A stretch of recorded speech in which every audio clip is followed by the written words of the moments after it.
Welcome back to your favorite English channel. Today's topic is one of the most important lessons for every English learner. It's not about grammar or vocabulary, it's about training your mind. This episode is called How to Train Your Brain to Think in English. That's right.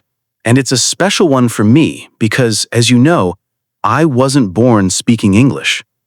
I grew up in Russia, and for many years, I always translated everything in my head before I spoke. It made me slow, nervous, and sometimes even embarrassed. I think every English learner has been there. That moment when you're trying to speak, but your brain is still working in your first language, trying to find the right English words. And then the conversation moves on before you can even answer. Exactly. That's why thinking in English isn't just a skill, it's a transformation. It changes the way you experience the language. It helps you speak faster, understand more easily, and sound natural. So, today, we're going to help you do that, step by step. You'll learn how to train your brain to think in English, not translate. We'll give you examples, exercises, and words you can start using right after this episode. Let's start with a simple question. What does it actually mean to think in English? When I was a beginner, I thought it meant just knowing a lot of English words. But no, it's much deeper than that. Thinking in English means that when you see or hear something, your brain automatically uses English words to describe it without going through your first language. Yes.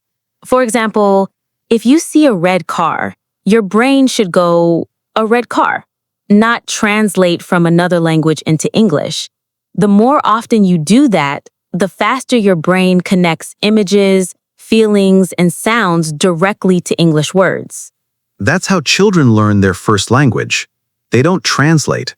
They associate sounds with meaning. When they hear apple, they think of the fruit, not a word in another language. You can do the same with English.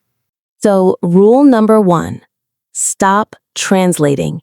It's normal to translate when you're a beginner, but as you move forward, try to let go of it. Translating slows you down. It also makes your sentences sound unnatural. Here's an example.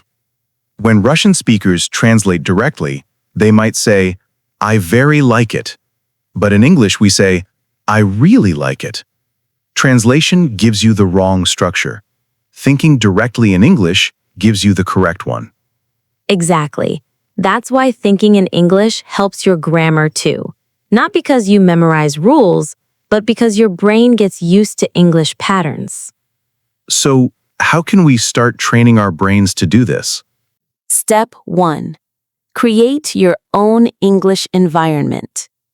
You don't need to move to an English-speaking country to do this. You can surround yourself with English wherever you live. Start small. Change your phone language to English. Watch YouTube videos, podcasts, or news in English. Even reading labels or menus in English helps. That's true. When I changed my phone and computer settings to English, it was confusing at first. But I started to learn simple everyday words like settings, notifications, gallery, or restart. Those words became automatic. And that's exactly the goal. Automatic understanding. You want your brain to see or hear a word and recognize it instantly without translation. You can also put English around you, like sticky notes on your furniture. Label things in your home: door, mirror, desk, chair, window. Each time you see them, say the word aloud. It's simple but powerful. It really works. When you connect words to real things, you train your visual memory. And you're not memorizing lists, you're living the language. Another powerful trick: narrate your life in English. That means describing what you're doing in English while you do it. For example, I'm brushing my teeth. I'm getting dressed. I'm making coffee. Yes, that's one of the best habits to build. You don't need to speak loudly or perfectly, just think it. When you think in English, even for simple actions, you're building a habit. You're teaching your brain that English is not just a school subject, it's your daily language. And when you make mistakes, don't stop. Your brain learns through repetition, not perfection. Right. The more you repeat, the easier it becomes. Let's talk about daily examples. Imagine you wake up in the morning. What's the first thing you do? Check my phone. Same here. So instead of thinking in your native language, think in English. Good morning. It's 7 a.m. I have to get ready. My first meeting is at 9. Simple thoughts, but in English. Then, when you're getting ready, describe what you're doing. I'm taking a shower. I'm brushing my teeth. I'm making breakfast. I'm drinking coffee. These are all real English actions you can practice daily. Yes, and you can even talk about feelings. I'm tired. I feel happy today. I'm in a hurry. I'm relaxed. The goal is to keep your thoughts in English, not perfect grammar, just simple, real thinking. When you're outside, notice things around you and name them in English. That's a tall building. The bus is late. The weather is beautiful. The sky is clear. Exactly. You're not studying, you're living in English. That's how fluency grows naturally. And don't worry if people think you're talking to yourself. You're not crazy. You're practicing. Yes, you're training your brain like an athlete trains muscles. The more you use English mentally, the stronger your English becomes. Okay, so now that we've talked about how to begin thinking in English, let's go deeper. One of the most powerful ways to train your brain is to connect English to your feelings and real experiences, not just words on a page. Yes, because feelings make language real. When I first moved to the US, I used to memorize lists of English words, but they didn't stick in my memory. Once I connected them to something emotional, like a funny experience or a stressful moment, I remembered them forever. That's a great point. When English is emotional, it becomes personal. So let's talk about how you can do this in everyday life. Let's start with emotions, the best memory boosters. When you feel happy, say it out loud. I feel happy. When you're frustrated, say, I'm frustrated. When you're surprised, say, wow, that's amazing. These are simple, but they teach your brain to use English naturally, to label your feelings as they happen. Right. When I was learning, I made a little rule for myself. Every time I feel something, I say it in English. If I felt nervous before a job interview, I'd say, I'm nervous, but excited. If I was tired after work, I'd say, I need a break. It became automatic. My thoughts slowly stopped being Russian and started being English. That's exactly how thinking habits form, through emotional repetition. Now, let's give some examples our listeners can repeat after us. Say these sentences slowly and clearly. I'm excited for today. I'm hungry. I'm not sure what to do. This is interesting. I feel confident. I'm proud of myself. If you say them every day, your brain learns these patterns without needing to translate. Here's another powerful exercise. When you're thinking about a situation, like meeting a friend, going to work, or talking to a teacher, imagine that conversation in English. You can practice both sides. For example, Hi, how are you? I'm good, thanks. How about you? Not bad, just a little tired. Simple, but when you visualize the moment, your brain believes it's real. That's true. You can rehearse conversations before they happen. It's like a mini role play in your head. For example, if you're going to a restaurant, imagine this. What would you like to drink? I'll have some water, please. Anything else? That's all. Thank you. By the time you go to a real restaurant, those sentences come out naturally because your brain has already experienced them. I did that before my first English job interview. I sat in my room and practiced the entire conversation in English, the greeting, the questions, the ending. When I walked into the real interview, my answers flowed. I wasn't translating, I was thinking English. That's such a powerful point. Visualization in English prepares your brain to respond automatically.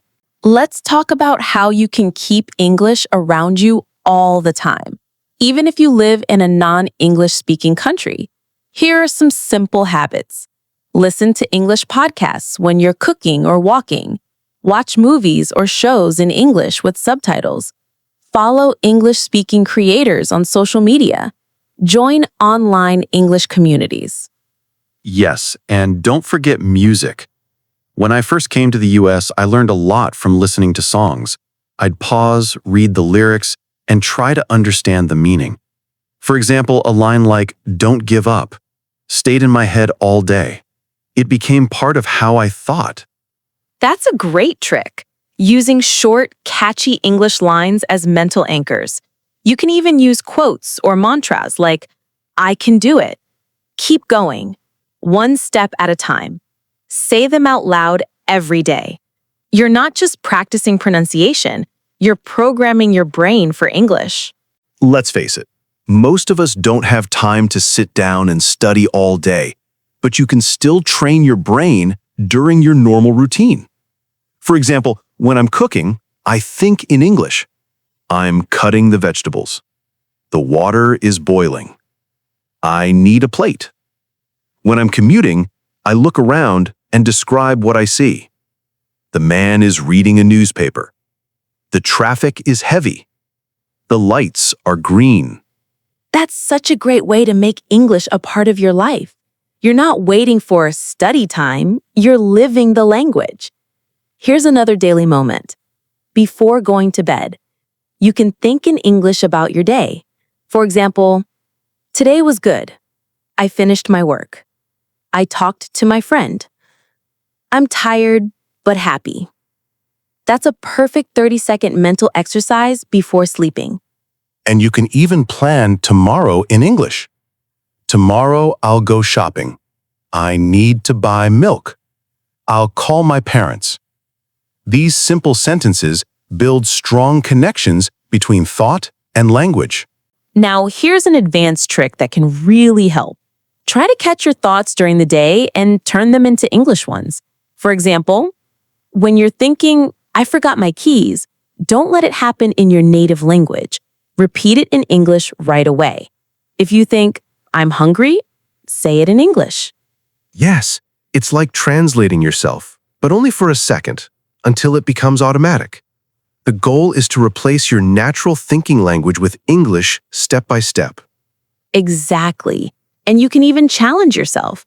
Each day, pick one time period, maybe 10 minutes, where you only think in English.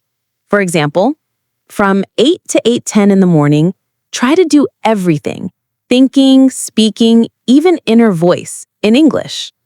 That's such a fun challenge. You can even call it English time. Set a timer and go full English mode. At first, it's difficult, but after a few days, you'll notice your brain starts switching faster and more naturally. So far, we've learned how to connect English to emotions, create mini conversations in your head, and think during daily routines. In the next part, we'll talk about training focus, handling frustration, and how George overcame mental blocks that stopped him from thinking in English naturally. Stay tuned. This is where the real brain training begins. Before we go, we want to remind you, learning English is not about being perfect. It's about being consistent. Even 5 minutes of daily thinking in English will build stronger habits than studying once a week for hours. Start small, celebrate progress, And remember, your brain learns best when you relax and enjoy the process. That's right. If today's episode helped you understand how to train your mind to think in English, please remember to subscribe to your favorite English channel. Your support helps our community grow and reach learners all around the world. And if you want to keep improving with us, explore English courses on Udemy. You can also support this channel on Buy Me a Coffee. Every donation helps us create more English lessons for wonderful English learners like you. And don't forget to like this video, leave a friendly comment, and share it with anyone you know who's learning English. You never know, your comment or share might inspire someone to start their English journey today. You're doing amazing, and we're so proud of you. Keep listening, keep practicing, and keep thinking in English. Every small effort counts. Exactly. Thank you for spending your time with us today. We'll see you in the next episode, where we'll go deeper into how to strengthen focus, overcome frustration, and think in English automatically, even under pressure. Until then, take care, practice a little English every day, and remember, your English brain is growing stronger with every thought. See you next time on your favorite English channel.